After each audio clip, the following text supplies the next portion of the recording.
Hey, how's everybody doing? You guys alive out here? Hey, my name's Craig. One of the leaders here. I'm really excited about what's going to happen today. We have somebody that's really, I've been waiting for this for a long period of time, but Seth is going to bring the message today. And let's just give a big hand, a round of applause for Seth. And here's the thing. The reason that I'm really excited about it is because I've just watched Seth. He is so passionate about everything that he does pertaining to Jesus and life. And I'm just excited about the message. But here's the thing. The other part I want to share with you is Seth has been part of our Sync group. And so it's just exciting to see someone actually do a message out of that. I've been asking for a little while. And so Seth is going to be the first one to do this. So we're really excited. I've looked at his message and it's awesome. And so anyway, Seth, glad you're here. Thank you. The theme of today is why Jesus Christ allows adversity. Many would say, why would a loving creator allow adversity? I mean, isn't he all sovereign? Isn't he in control? Why would he allow adversity? Well, there's many reasons. And to me, adversity it's a big enough struggle that causes you to question your faith. It's not necessarily a struggle. It's a big enough thing that causes you to question your faith. Like your mom dies, say you lose a job, say anything big, say you get in a car crash and you lose your leg, say you have cancer. That's adversity. Now, personal testimony is just, I've faced so much adversity in my life. I mean, I think I've faced a lot more adversity than the average person, and I just how I really came to Christ is I was going down a path that wasn't really godly. I was just doing bad things, and all of a sudden, adversity came into my life and just knocked me down. It took a little bit of time. I started looking for other directions to try to satisfy me, but it only gratified. I looked everywhere. Then it got to this point where I cried out, and I said, God, I can't do it by myself. Jesus Christ, I need your help. And that very second, my life totally changed. Every day, I started feeling the Holy Spirit. I felt His presence. He empowers me to do things that I could never do on my own. And it's just such a blessing. Ever since then, my life has totally changed. Now, a little intro on who God is. I mean, why would we say a message if we don't know who God is?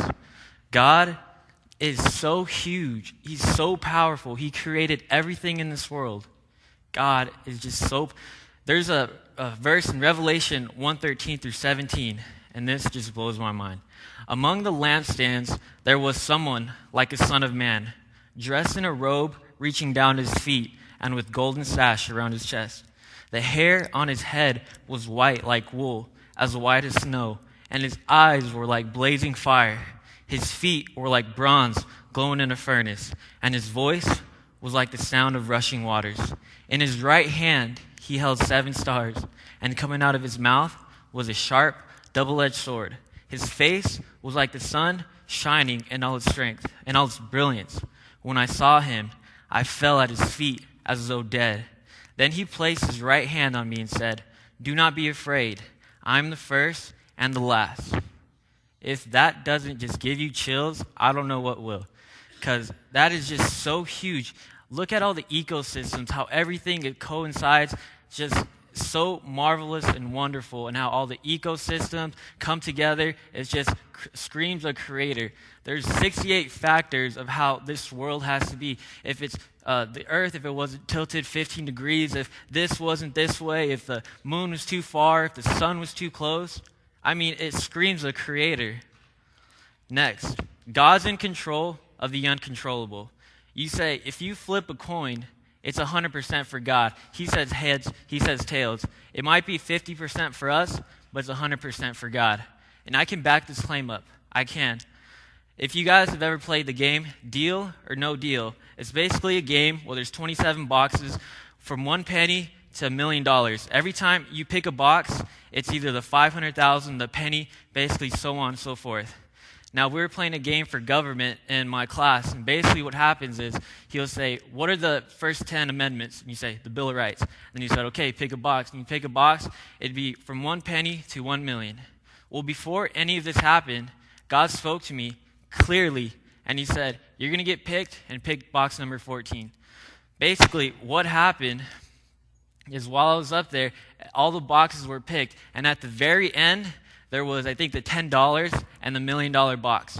And there was the point where, well, the banker right there says, you can either pick deal or no deal. I think the deal was like $750,000. Either we could take that, because it was for extra credit points. The $1 million was 5 extra credits. $750 was 4 extra point credits. Now, basically, what happened is we picked deal, and the box that we picked was the $1 million box. Well, okay, why does God allow it? Why does God allow pride? God allow adversity. There's many reasons. Pride. If you're so prideful and you think you can do it by yourself, he's going to show you. He's going to say, all right, you think you can do it by yourself? Bam, he's going to allow adversity to happen. And the reason why this happens is just it brings you closer to him. And this is what causes unbelievers to, not become believers, because they think, you know what, I can do it way better than God can. They might not say that, but that's what their actions say. Pride is it's deadly. How is God supposed to use you if you're prideful? It's just impossible. Consequences of sin. We see this all the time. We see the 18-year-old thinks like smoking cigarettes is not bad, but when they turn 55 and they're at they're getting their X-ray and their lungs looks like a croissant. The consequences are there. We sow in a different season than we reap, or we reap in a different season than we sow. Another reason is someone who has sex. They may think, it's not that bad, and then when they realize they have an STD, or they're pregnant. 1 in 5 people have an STD, and 80% don't know about it. That's just something huge. Lukewarm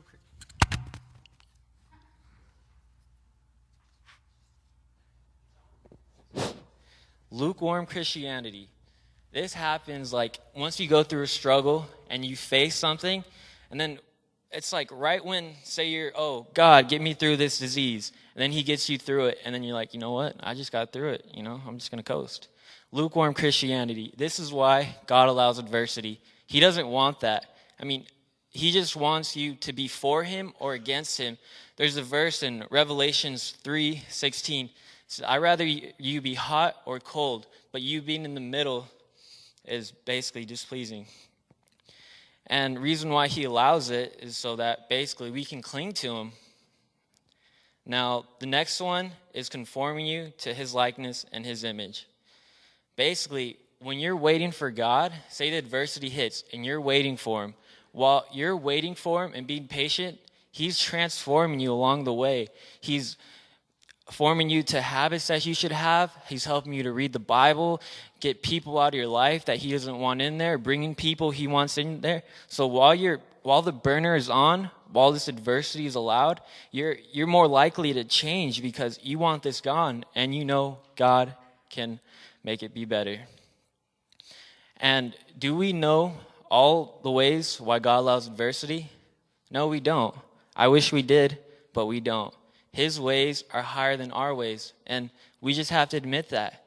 There's a passage in Job where it says, where were you when I laid the foundation of this world? Where were you when I told the sea, you could only go so far? We weren't there. God knows. So, the first question when we go to heaven, we can ask him that. We can say, God, why does this happen? But until then, another reason is God gave man free will. This is, I think, one of the most important aspects. Why? We have to think, we all remember September 11th. Did God storm Dash 93? No, he didn't. Did God crash 11,000 pounds of jet fuel into the World Trade Center? No, he didn't. So we have to stop thinking that God is the one who did it, because he didn't. Nor does he endorse it, nor is he for it. Now you say, well, isn't God in control? Why doesn't he stop all evil? Well, aren't we evil? I mean, if he wants to stop all evil,